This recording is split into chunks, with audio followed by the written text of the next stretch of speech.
চারপাশে যেমন আছে জামাতের লোকজন যারা পুরো ক্যাম্পাসের চারপাশে অবস্থান করতেছে এই কথা শুনতে পেয়েছি। এবং সেখানে আমরা দেখেছি নানা ধরনের পক্ষের এক পক্ষ আর পক্ষের দোষারোপ, এবং সেই পক্ষ কি ছাত্রদল দোষারোপ করছে শিবিরকে, শিবির দোষারোপ করছে ছাত্রদলকে।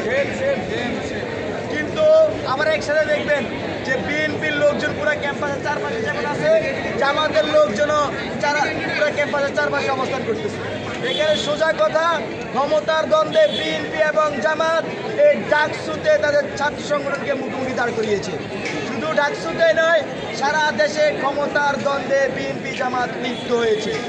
আমরা মনে করি তাদের যে পেশি শক্তির রাজনীতি, এই যে ক্ষমতার দ্বন্দ্বের রাজনীতি, ভাগ বাটোয়ারার রাজনীতি, সেই ভাগ বাটোয়ারার রাজনীতি ঢাকা বিশ্ববিদ্যালয়ে ডাকসুকে কেন্দ্র করে ঢাকা বিশ্ববিদ্যালয়ের শিক্ষার্থীরা কোনোভাবে হতে দেবে না।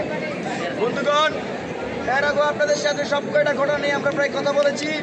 আরও কিছু আরও কিছু বলতে গেলে আমাদের এই সামগ্রিক বিষয় নিয়ে কথা বলবেন আমাদের এই প্যানেলে বিবি বলবেন আব্দুল কাদের। একটা প্রশ্ন ছিল ভাই, মির্জা আব্বাসের বিষয়টা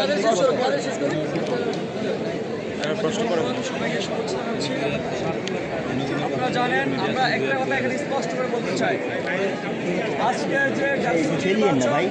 যে নির্বাচন শুধু শিক্ষার্থীদের নির্বাচন না, এটা স্পষ্টত জামাত বিএনপি ছাত্রদল শিবিরের মধ্যে হিস্যার ভাগাভাগি, ক্ষমতার ভাগাভাগি একটা। আমরা কিন্তু এর আগে বারবার করে বলেছি, এই যে নির্বাচন কমিশন একটা অথর্ব আনাড়ি অনভিজ্ঞতা নির্বাচন কমিশন। এই নির্বাচন কমিশনটা নতজানু নির্বাচন কমিশন। এই নির্বাচন কমিশন দুটা ভাগ, একটা ভাগ ছাত্র দলের দাবাদারি করে, একটা ভাগ জামাত শিবিরের দাবাদারি করে। আমরা এটা স্পষ্টভাবে বারবার করে বলে এসেছি।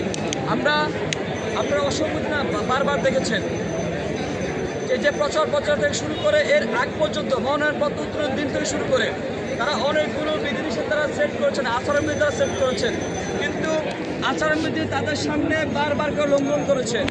বাকিটার প্রতিযোগিতা করেছে আচরণবিধি লঙ্ঘনের বিষয়ে।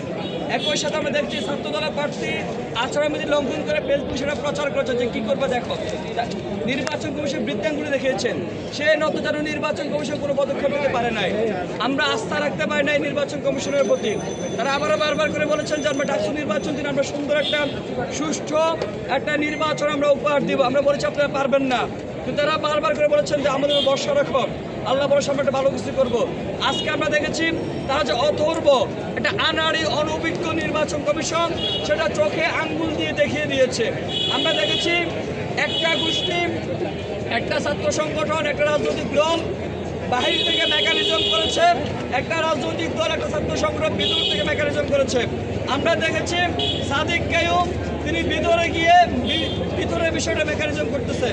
আমরা দেখেছি বাহির থেকে ছাত্রদল মেকানিজম করেছেন, পুরো সুনির্দিষ্ট নীতিমালা কেউ মান্য করেন নাই।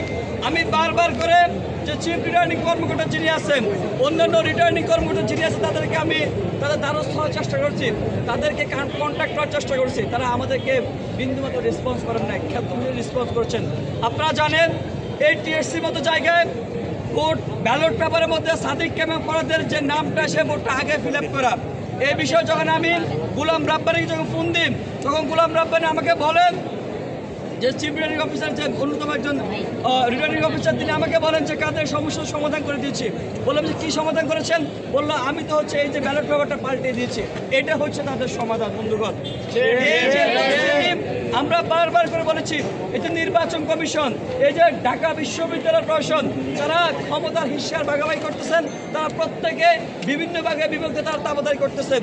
আজকে একটা বিষয় স্পষ্ট করে বলতে চাই, 5 আগস্টের পর কথা ছিল এই যে শিক্ষার্থীরা জীবন দিয়ে, যে শিক্ষার্থীরা অঙ্গহানির বিনিময়ে এই ক্যাম্পাসকে স্বাধীন করেছেন, এই বিশ্ববিদ্যালয়কে স্বাধীন করেছেন, এই দেশকে স্বাধীন করেছেন, তাদের স্বার্থের কথা চিন্তা করে প্রত্যেকটা রাজনৈতিক দল রাজনৈতিক সদিচ্ছার জায়গাটা এনশিওর করবেন, এখানকার ছাত্র রাজনৈতিক কাঠামোটা নিশ্চিত করবেন, যে সকল সিদ্ধান্ত নেন না কেন সেটা অবশ্যই শিক্ষার্থীর স্বার্থের কথা মাথায় রেখে করবেন। কিন্তু আমরা কি দেখেছি বন্ধুগণ, আজকে একটা বিষয় স্পষ্ট করে এখানে বলতে চাই, আমরা দেখেছি 5 আগস্টের পর এখানে বিসি কে হবে, প্রক্টর কে হবে, সেটা হচ্ছে দলিত আমাদের ভিতরে ভাগাভাগি হয়ে যাচ্ছে। আমরা